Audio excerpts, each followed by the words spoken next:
installing the steering rod and easy up stem lifter. To do this, you will need some grease, a rag, a 3mm hex key, a 4mm hex key, a torque wrench with a 3mm and 4mm hex key attachment, some hardcore zip ties or a foam block from the bike box or something similar. The parts you need are the steering rod, which is in the bike already, bearings, compression ring and top cover, and spacer, which you should have removed from the bike when unfolding the kickstand, or if you haven't, you should remove them now. And the easy up stem lifter.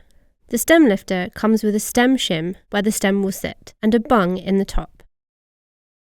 Always keep a hold of the underside of the stem lifter to prevent the 3 pins from falling out and disappearing.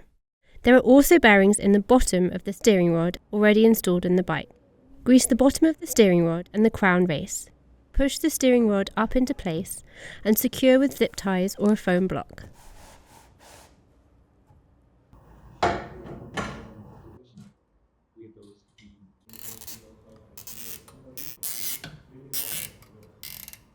Grease the top cup and inside of the steering rod.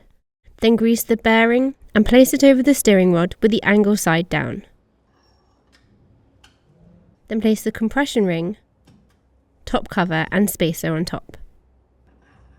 Wipe away any excess grease from the steering rod.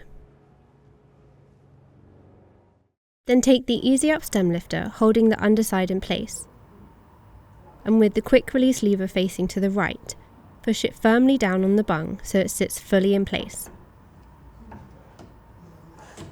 Whilst holding it down, tighten the clamp bolts alternately with a 4mm hex key to 5 to 6 Nm. When they are tight, you can stop holding it down and you can tighten the preload adjuster by turning it clockwise by hand as much as possible. Then further with a small hex key until you feel resistance. Then tighten the fixing bolt with a 3mm hex key to 2 to 3 Nm. Try to turn the spacer at this point. There should be little to no movement. If it turns easily, the preload adjuster is not tight enough. Then tighten the quick release clamp so the stem lifter stays in place when up. The lever should leave an imprint on your palm.